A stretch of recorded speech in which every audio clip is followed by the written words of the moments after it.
No hay motivo, no hay motivo. Debe ser la causa, después del juicio de la Junta, debe ser la causa más emblemática que la Argentina va a tener en materia de derecho penal. Yo, hace 40 años que soy penalista, no sé cómo no se les ocurrió que no admite ni la menor excusa, la forma, la mecánica, cómo se está sustanciando, la manera horrible de plantear el juicio casi por Zoom, con 4 horas por semana.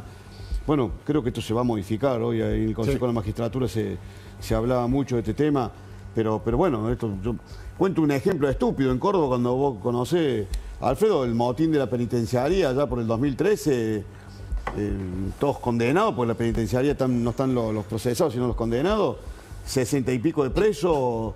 Enero y febrero se hizo el juicio, yo era abogado de un par de ellos y parecía que eso era imposible porque eran los tipos más peligrosos, pero hubo voluntad y se hizo. O sea, quiero decir que esta mecánica, aparte porque esta causa todos pretendemos que genere un precedente para empresarios, para políticos. Entonces la verdad que no sé cuál es el interés, así que ojalá se modifique porque la verdad genera un malestar generalizado, ¿no? Si querés te aprovecho y te doy algunos datos porque es sin duda la causa más grande en la historia de Comodoro Pi. Sí. Por eso hoy la casación le dijo al TOF 7, bueno, que busque la manera de darle mayor celeridad. Vos pensás que nada más de la cantidad de imputados y abogados, tenés más de 100 abogados, 86 imputados, sin contar, bueno, la enorme cantidad de testigos que van a desfilar por ahí. Entonces lo que se pidió es darle más frecuencia, ¿no? Porque igual ahora va a haber una audiencia semanal tal como estaba fijado en las primeras 4, pero le pidieron que busquen un lugar para hacerlo presencial. Una alternativa es la sala AMIA, otra alternativa es donde se hizo el juicio de las juntas. Lo que pasa es que la sala de juicio de las juntas tiene capacidad para 130 personas. La sala AMIA para 210 personas sentadas. Aún así quedaría corta, pero podrían establecer algún sistema híbrido entre la presencialidad y lo remoto. Pero es cierto que detrás de esos cuadraditos en la pantalla se esconden impunemente muchos de los que deberían ir a dar la cara y escuchar la acusación y defenderse en presencia de los jueces y de la sociedad toda, ¿no? Los ciudadanos deben querer ver, y es correcto que vean, a políticos poderosos, a empresarios poderosos, cómo están dando la cara cuando le hacen una pregunta, cómo se comportan. Pero aparte, si está por Zoom, hasta le pueden poner un teleprompter como tengo yo, o un papel diciendo lo que tienen que decir. La mayoría de los presos son tipos que tienen más de 60 años de edad y en el caso que sean condenados por la edad van a tener prisión domiciliaria. O sea, ni siquiera la sociedad va a poder conocer la cara de los tipos que hasta hace un mes pretendían resolver este problema pagando una multa. Digo, esto también hay que explicarlo claramente. La sociedad necesita tener gestos ejemplificadores. Y una forma es tener ahí el tipo responsable, por supuesto, porque para que haya un corrupto necesita dos partes, un político que reciba y un empresario que la ponga. Entonces, me parece que no hay motivo para... La decisión de la Corte es importante, ¿eh? Es muy importante. Me da la sensación que hubo sensibilidad, porque este reclamo de todos los sectores el clima social con mucha capacidad. Me había olvidado lo que decía el senador Juez. Quisieron pagar 13 millones de dólares para zafar. Por suerte, la fiscal el coraje de la fiscal Fabiana León, le digo, muchachos, ¿qué quieren comprar en un mercado de impunidad esto? El que pone más plata queda afuera. Pero lo quiero escuchar, Martín Yesa. Bueno, Alfredo, sabes, yo soy de Pinamar y me acuerdo cuando tenía 11 años, casi que ningún pinamarense, ningún periodista se va a olvidar la noche que asesinaron a José Luis Cabezas. Claro. Y una idea sobre la corrupción, que una expresión de Alfredo Chabrán que decía que el poder es impunidad. El poder es impunidad, exactamente. Y quiero creer, depende en parte de nosotros, yo no creo en el predestino, claro. No hay destino manifiesto, hay que laburar, hay que batallar. Hay que construirla. Pero, quizás pueda ser el fin de un ciclo, de un paradigma, en donde en la Argentina lamentablemente tuvimos que formarnos en la idea de que las leyes son una sugerencia, de que el poder es impunidad, de que el que las hace no las paga, claro. Y que a partir de algunos de esos cimientos podamos empezar a construir una democracia que le pueda brindar los mejores resultados posibles a los ciudadanos, que definitivamente el pecado mayor es que todo esto se hizo en el mejor momento histórico de exportación de la Argentina. Claro. Y lo que vemos en la provincia de Buenos Aires, inundada, sin educación, sistema de salud en crisis absoluta, seguridad, narcomarginalidad. Claro. Todo eso es dinero que en lugar de estar invertido en los lugares donde correspondía, se la robaron. Ojalá que la verdad es la piedra basal para que podamos pensar seriamente en un progreso a la altura de la circunstancia de lo que requieren los argentinos. Un detalle, Julio De Vido, que se habla tanto de él por la confirmación de su condena y por el tema de un accidente hoy nuevamente con los trenes. Cuando fue el juicio por 11, ustedes recordarán perfectamente tener a Julio De Vido ahí escuchando, ¿no? Las acusaciones que pesaban en su contra. Es distinto, aunque después ninguno va preso, porque la verdad que De Vido está en domiciliaria, ahora va seguramente a pedir lo mismo por la edad, por las condiciones de salud, pero por lo menos que vayan al tribunal y den la cara, ya que no van a ir a una prisión común. Por supuesto, que la gente los puede ver. Hubo hasta seguido de cerca el tema de Vido. Sí, ¿Por qué no dice? La justicia todavía no dijo que es domiciliaria, pero por la edad, 75 años tiene, ¿no? 75 años, exactamente. Sí, 75. Se supone que va a ir a domiciliaria. Bueno, ¿Otro pero con tobillera? Claro, lo que pasa es que va a tener que hacer un requerimiento y es un trámite que no es tan sencillo. Pero fíjate qué paradójico. El miércoles se tiene que presentar, va a quedar detenido en el mismo horario en el que tendría que estar en el banquillo de los acusados por la megacausa Cuaderno. Entonces, fíjate vos, ¿no? Porque esto parece de Netflix. Si va preso, que salga por Zoom. Claro. Entonces, ¿qué van a instrumentar? Que se presente primero, 8:30 de la mañana, frente al TOF 4, que es donde fue condenado inicialmente, y que a partir de ahí se instrumenten los mecanismos para que pueda estar también en el otro juicio. Tiene varios juicios más en su contra. Por supuesto. Y tiene 2 condenas hasta ahora, las compras de los trenes chatarra, ¿te acordás, no? Sí. Y el gas licuado. Ahora, la primera condena por la tragedia o la masacre de 11 fue hace 15 años en el Tribunal Oral Federal número 2. Quiero decir esto para también entender la variable tiempo. Ahí no fue condenado De Vido. De Vido fue condenado en el 18 por el Tribunal Oral Federal número 4 con una discusión sobre el tema del estrago. Bueno, finalmente la Corte, después de idas y vuelta con la Cámara de Casación, dijo es estrago, porque además de administración fraudulenta corresponde todo lo que ya sabemos pasó y se investigó en la causa de 11, que demuestra que además, a ver, el ferrocarril no se solucionó, por más que se cambiaron los trenes, etcétera, hay mucho retraso. Se señala en un informe privado que restaurar todas las líneas ferroviarias costaría 40.000 millones de dólares. Se cree que en la megacausa Cuaderno se robaron 43.000 millones de dólares. Digo, para darle significancia a esto de la corrupción mata y el dinero que obviamente va a nuestro... Yo ahí le agrego, la corrupción mata y la desinversión también. Ah, claro. Sin duda, sin Entonces duda. hay que mirar eso. Senador, el tema de cómo ve usted, más allá de que se conocen pocos detalles, pero ya han trascendido algunos, el criterio de impulsar una reforma laboral a fondo en la Argentina, en el marco de estas cosas que han pasado con lo de los Moyanos, pero digo ir por algo más a fondo, ¿no? Estoy hablando de una reforma que permita que haya inversión y que haya más trabajo registrado en la Argentina. Nosotros no podemos tener leyes laborales, convenios colectivos de la década del 40 del siglo pasado.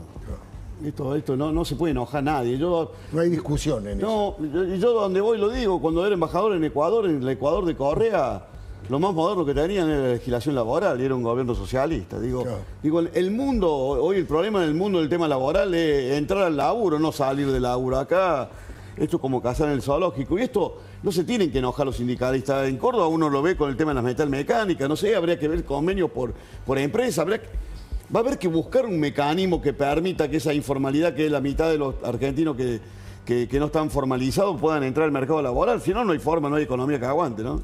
Martín, el PRO va a apoyar una forma laboral por lo que ya ha trascendido, que va teóricamente en el rumbo correcto, más allá de que van a empezar una negociación y en alguna cosa va a tener que aflojar el gobierno, pero digo, el rumbo de la necesidad de una reforma laboral, ¿eso lo va a apoyar el PRO? Bueno, el martes pasado nos convocó el presidente Milei a Casa Rosada.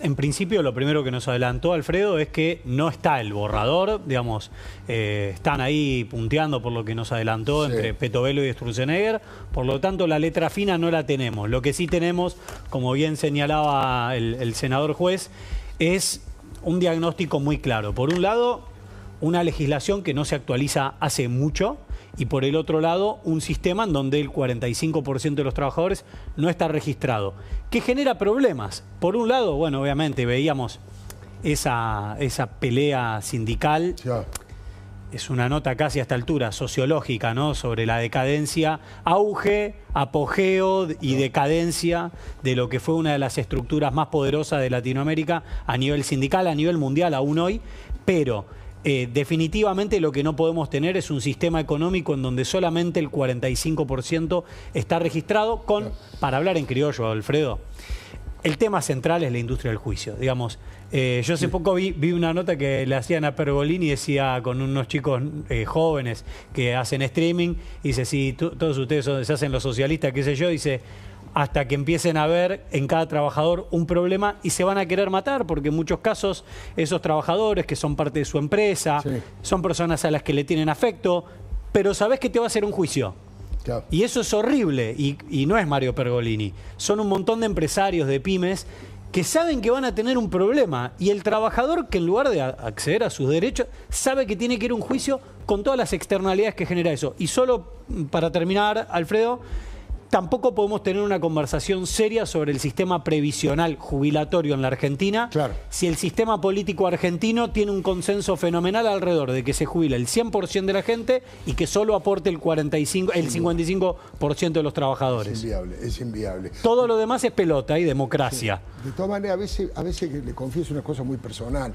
Escucho a veces a Mario Pergolini, ya que lo citó, no lo tenía previsto, y él fue socio de Cristóbal López y de Víctor Santamaría, mientras una cantidad de dirigentes políticos y una cantidad de periodistas luchaban contra ese modelo de Cristóbal López, que hoy está en el juicio de los cuadernos de las coimas K. Digo, está bien, bienvenido sea Mario Pergolini, pero también hay momentos de la historia donde si uno tiene olfato para el negocio, para la tele, para la innovación tecnológica, sería bueno que también tenga olfato para ponerse del lado correcto en los momentos que hace falta, ¿no?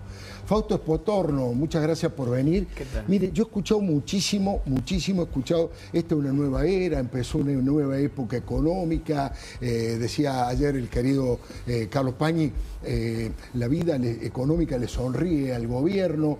¿Es verdad? Primero, ¿por qué? ¿Cómo se puede argumentar eso? Y lo segundo, lo malo, o sea, ¿qué cosas todavía quedarían o qué facturas necesita pagar el gobierno de Javier Milei? Mirá, no sé si le sonríe ya, pero lo cierto es que se abre una oportunidad muy grande, ¿no? Te diría, vemos dos cosas importantes que se están resolviendo o que se están empezando a ver. La economía argentina está terminando lo que sería la parte del programa de estabilización, la parte de apagar incendios, eso parecería que se está terminando. Hoy empezamos a ver que ya ha habido un crecimiento importante, por ejemplo, por lo menos de los anuncios y de las inversiones extranjeras directas en Argentina, muy grandes según el Banco Central.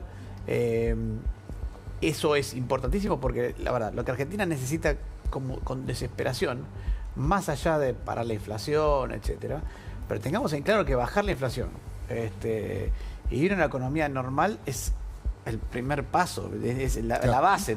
Todo el resto del mundo no tiene inflación. Nosotros tenemos inflación. Nosotros estamos resolviendo problemas que el mundo ya resolvió. A partir de ahí, el siguiente paso es crecer. Crecimiento económico que no tenemos desde hace más de una década. El tema de la reforma laboral que estaban discutiendo recién. Hay 22 millones de puestos de trabajo en Argentina, más o menos. De esos 22 millones de puestos de trabajo formales, privados, asalariados, son 7.200.000. 7 millones solamente. De los 22 millones de puestos de trabajo que hay. Hay una parte que son independientes, que son obviamente algunos que sean empresarios, pero la mayoría de los independientes son independientes por lo que le queda otra. Claro. Hay 3 millones de empleados públicos, pero básicamente entre los formales, entre los 7 millones privados y 3 millones y medio de empleados públicos, te queda todavía 10 millones que están en regímenes como pueden, digamos, ¿no? La reforma laboral necesitas, pero necesitas crecimiento económico. Sin crecimiento económico no hay reforma, no hay empleo ni nada que pueda resolverse, y sin inversiones no hay crecimiento económico, ¿no? Entonces Argentina necesita pasar a esa etapa de las inversiones. Ahora, ¿cuál es la clave en este momento? Para que alguien invierta, alguien tiene que pensar, ver a Argentina con un panorama de 5 a 10 años vista, con cierta claridad.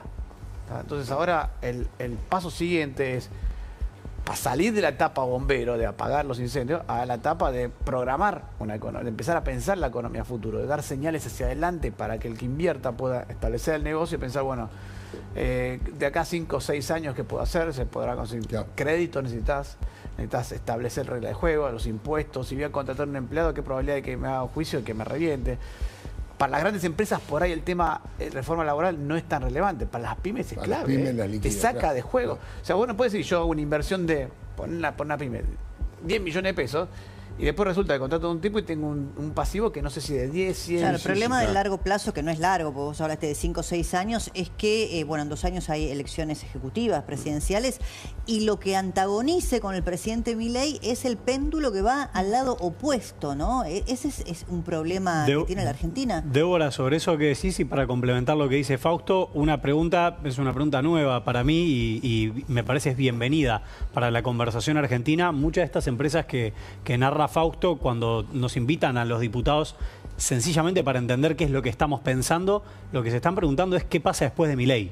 Claro. Digamos, ya dan como una, lo pongo entre comillas, ¿no? O sea, Claro. ya dan como una novedad que, bueno, se mantiene el equilibrio fiscal, se sostiene una inflación a la baja. Como conquistas colectivas, decís. Sí, y también como, che, ¿en qué está pensando el sistema político, que digamos que no es Milei necesariamente, pensando en cómo sigue esta película de la Argentina, que son las denominadas, bueno, de segunda generación, tercera generación, que la Argentina pueda crecer, construir consensos? Bueno, es clave, porque una inversión de 10 años implica Sí. probablemente más un presidente, ¿no? Sí, sí. Entonces, Sin duda. tenés que estar pensando qué va a pasar más allá de eso.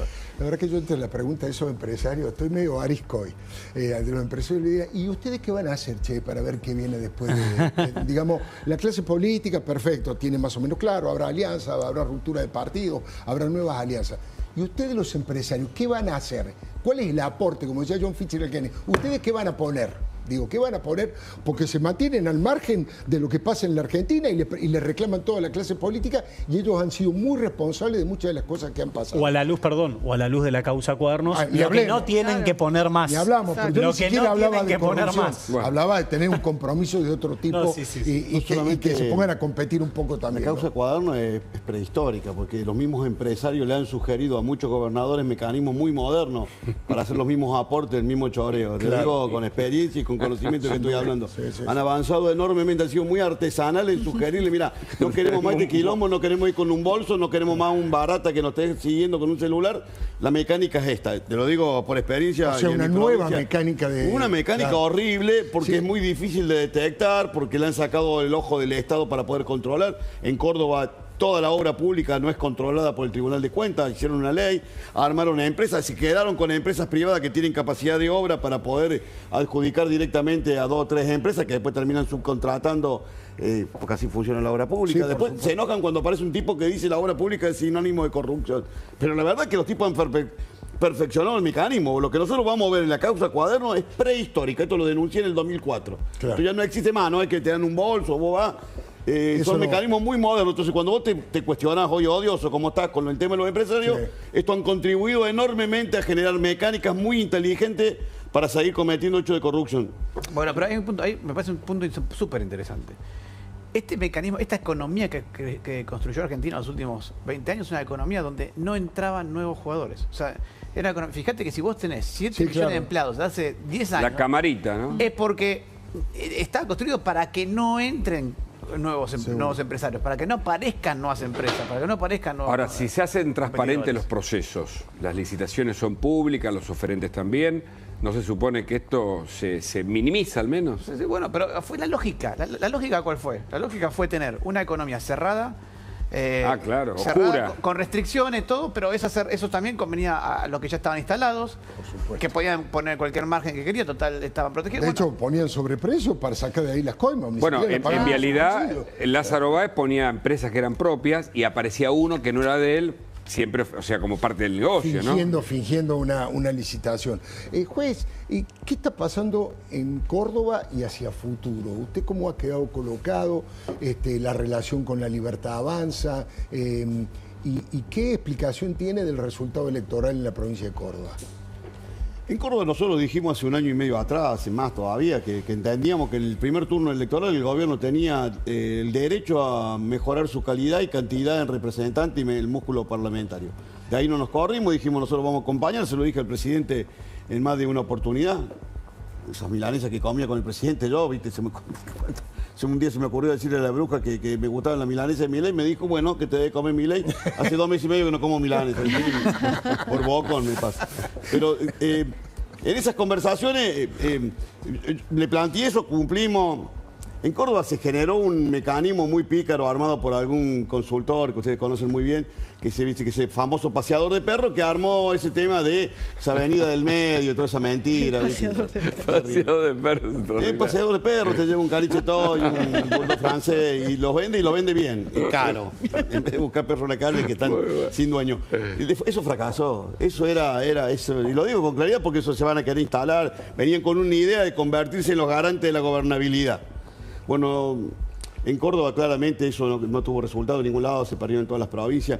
Pero bueno, también hay un fastidio. Córdoba hoy está muy parecida a Formosa. No puede estar 6 mandatos completos un mismo gobierno, eso no existe. En democracia eso va a contrapelo de lo que tiene que ser un sistema democrático. Todos los tipos se han adueñado de todo. Fíjate que el lunes fue uno de los ministros de la Corte a los 100 años del Tribunal Superior de Justicia, y el presidente del Tribunal Superior de Justicia decía, necesitamos justicia independiente con el gobernador al lado, ¿viste? Se convirtió en una agencia, la Agencia Córdoba de Justicia. Digo, este modelo feudal que se replica en la Argentina, en Córdoba también lo tenemos. Entonces, me parece que por ahí, si somos inteligentes, tenemos 24 meses para cambiar el destino de la provincia, ¿no? Martín, y en el caso de ustedes, ¿cuál es tu pensamiento dentro del PRO? Porque yo estoy registrando no menos de 3 posturas dentro del PRO. Obviamente la más jugada con Milei es Diego Santilli, sin lugar a dudas, porque todavía no se ha ido del PRO. Hay un sector que dice vamos a apoyar todo lo bueno y criticar lo malo. Hay otro que un poco lo expresó Mauricio Macri, tal vez María Eugenia Vidal, más distante. Mauricio Macri dijo vamos a tener un candidato a presidente propio en el 2027. ¿En dónde de esas corrientes te anotás y por qué? Mañana tenemos reunión de consejo de partido. Sí, Mauricio, interesante. yo soy presidente de asamblea desde el año pasado. Mirá, Alfredo, la verdad que desde el año pasado, ustedes saben, hemos venido a este programa a defender al gobierno y ustedes sin saber, incluso ni siquiera lo hemos hablado en off, se podían imaginar que muchas de las cosas que bancamos no necesariamente estábamos del todo convencidos. Pero siempre nos hacíamos una pregunta. Con la conducción ahí de Cristian Ritondo en la jefatura de bloque, sosteniendo los platitos de un bloque complejo que teníamos, Sí, la verdad. La verdad que pudimos colaborar, en el gran cuadrante de la vida, no ser parte del problema. Claro. 2, un gobierno que tenía 37 diputados y del otro lado el peronismo buscando el punto débil. Claro. Para que salga sangre e ir a morder. Golpear ahí. Como pasó y ocurrió.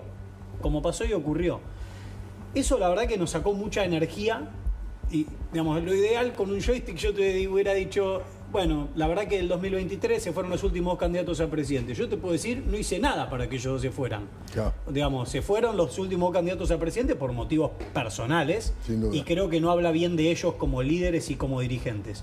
Dicho eso, queda un espacio político que tenía que reconstruirse y que a la misma vez tenía que tratar de sostener un gobierno que tenía una crisis de construcción de poder, ¿no? Con un peronismo muy fuerte en el Congreso. Así que a mí me gustaría creer, y yo lo pongo entre comillas, el plan Los Tres Chanchitos. Sí. Digamos, yo creo que el PRO tiene que tener candidato al 27, pero no hay que trabajar al 27, hay que trabajar al 31. A nosotros nos tiene que agarrar el 27 construyendo una casa de ladrillos. Si nos agarra construyendo una casita de paja como el primer chanchito, el más chiquitito, viene el lobo, la sopla y se vuela la casita. ¿Qué es lo que estuvo haciendo el PRO? Desde el año 21 que el PRO está haciendo eso, haciendo casitas de paja para la siguiente elección. Y yo lo que creo es absolutamente anti la política argentina, es construir un proceso, formar gente, dedicarle tiempo, dedicarle cariño de manera federal, construir un partido político, por supuesto, con herramientas modernas, con nuevas metodologías de resolución de conflictos.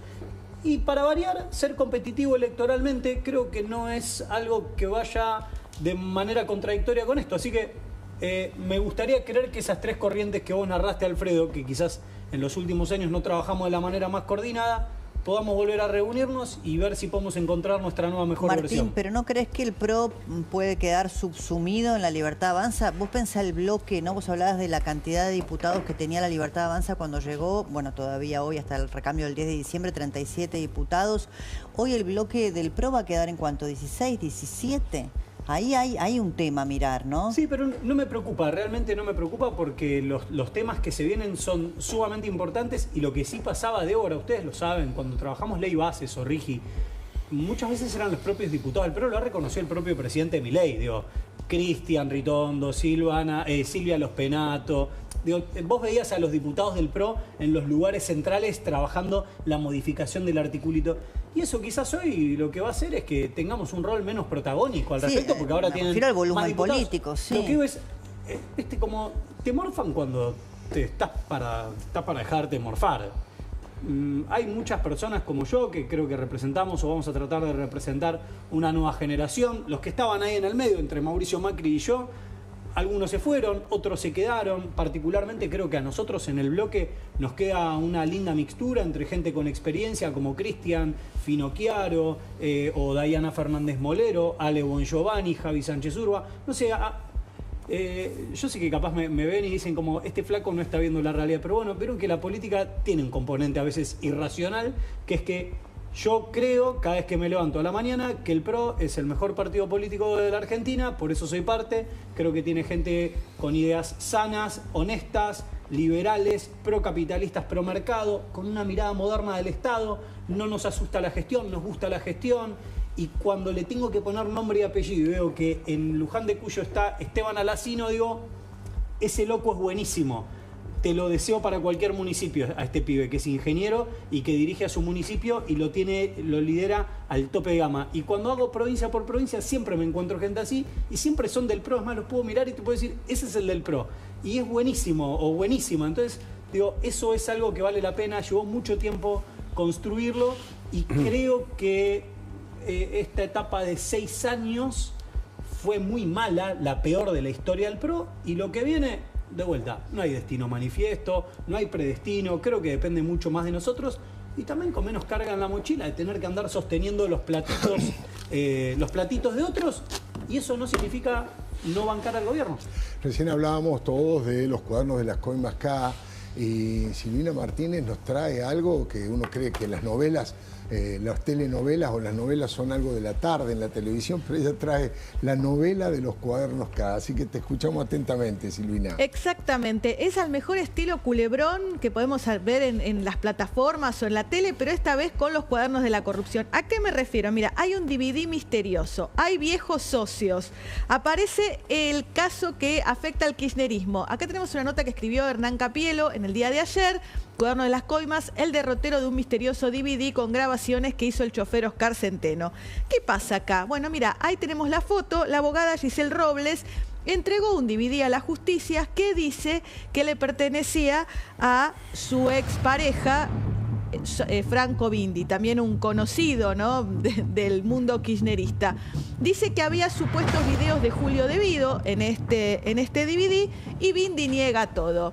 Bueno, ¿qué pasa? ¿Cómo es la historia? Se presenta Giselle Robles ante el fiscal Stornelli, le acompaña el DVD y dice que ella le prestó una computadora a Franco Bindi, que cuando se la devolvió encontró este DVD que habría pagado entre $20.000 y $40.000, que habría 30 videos grabados por Oscar Centeno y que no los quiso publicar Franco Bindi porque no quería afectar al nieto de De Vido.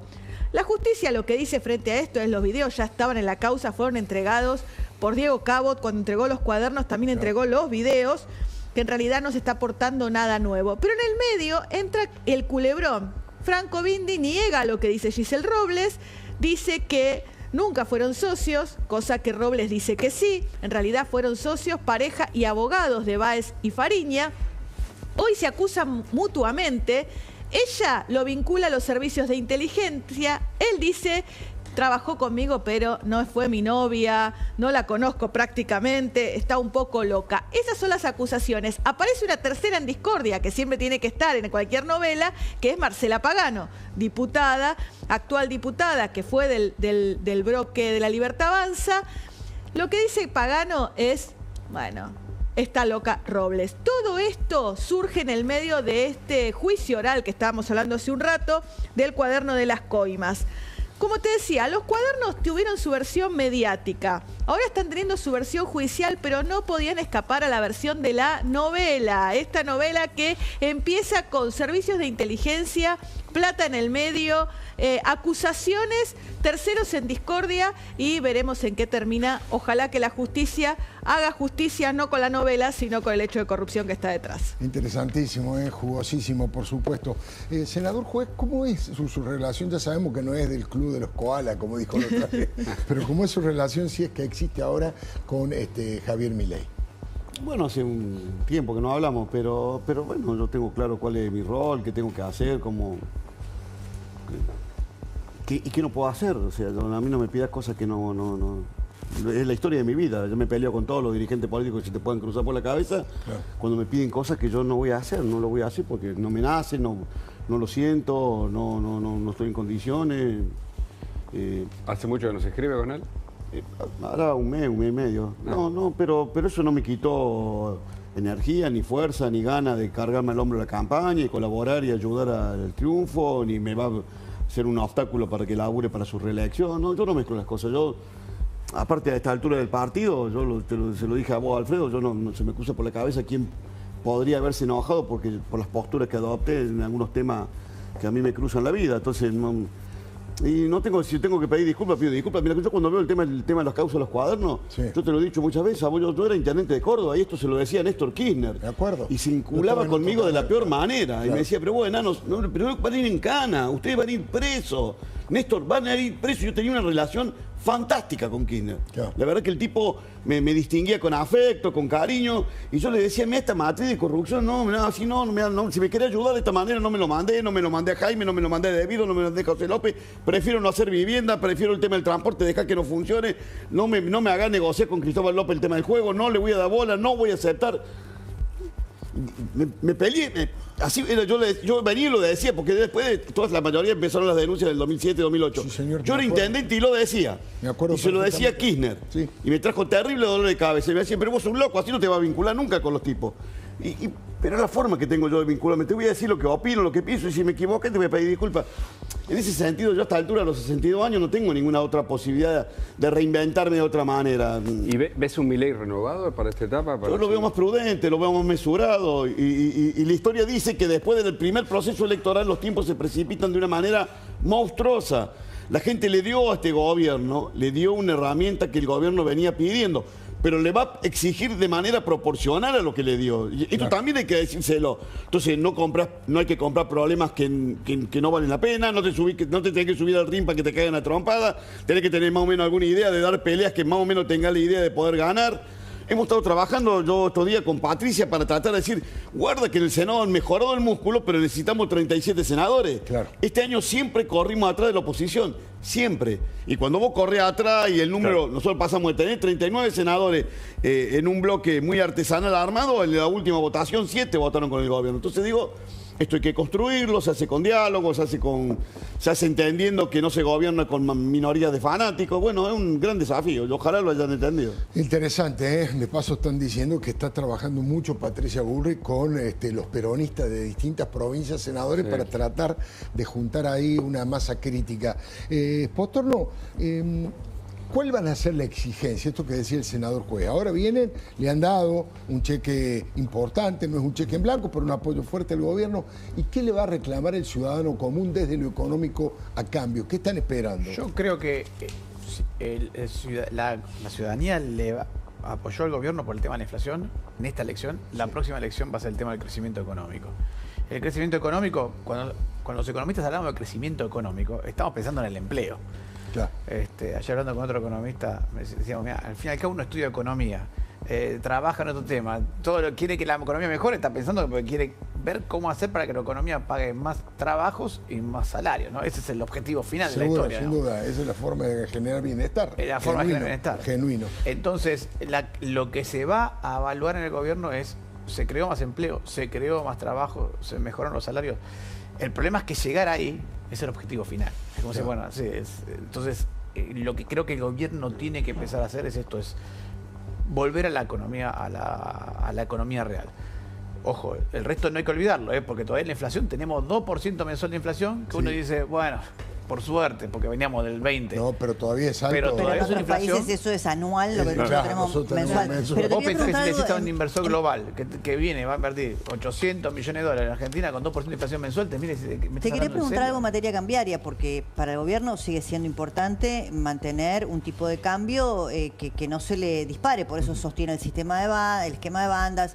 Ahora, sigue la discusión respecto de si hay o no atraso cambiario. Otra vez Caputo, bueno, ayer estuvo acá con Majul, él se siente cómodo con el dólar a 1.500, pero otra vez se discute lo mismo, si lo están sosteniendo o no, y debieran dejarlo...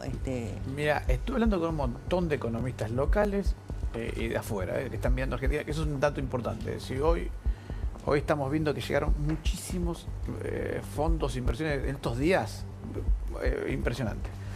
La cantidad de economistas con los que estuve hablando de afuera. Nadie está discutiendo el nivel de tipo de cambio. Realmente hoy no se está discutiendo si el tipo de cambio de 1.500 está bien, está mal. No es esa la discusión real. La discusión real es el esquema cambiario, que es diferente la historia. ¿Cuál es el tema? Yo creo que el gobierno tiene pensado como estrategia en un momento liberar el tipo de cambio. Un tipo de cambio flotante. Ahora, el tipo de cambio flotante tiene la particularidad de que tenés que tener un peso estable. Tu moneda tiene que ser estable. Ya. Pero la moneda de Argentina todavía no es estable. ¿Cómo lo sabemos? Porque la inflación todavía es 2% mensual. Sí, claro. Entonces, todavía no estamos en ese peso estable que necesitamos para poder liberar completamente el tipo de cambio. También hay que todavía acomodar tarifas. De hecho, ahora en noviembre un acomodamiento de tarifas. Así que la estabilidad todavía no llegó. Estamos en vías, pero todavía no llegó. Por otra parte, cualquier esquema que restrinja el tipo de cambio, o sea, bandas, tipo de cambio fijo, no sé, elegí cualquiera, requiere reservas. Requiere que vos puedas defender ese valor.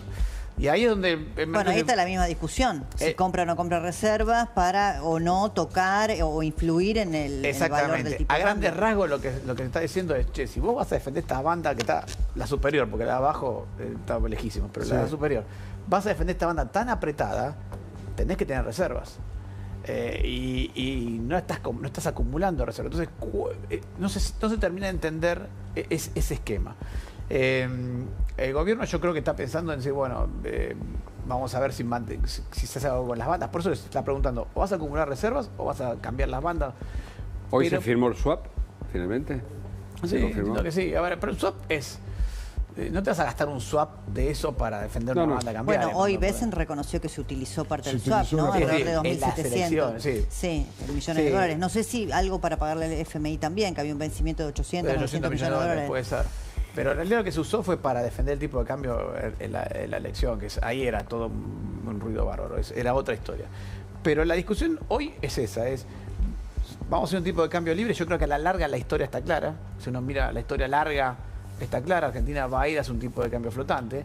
La pregunta es más bien de corto plazo, ¿cómo vas a manejar esto? ¿No? Si vas a estar muy... y lo que le está dando a muchos economistas es una especie, ¿viste? Cuando tenés vértigo y ves que alguien se acerca mucho a la baranda y le decís, pará, ¿por qué no alejás la baranda o te movemos para acá? Bueno, esa es la sensación. Está muy cerquita la banda y no tenés reservas como para estar pegándole a la banda, ¿no?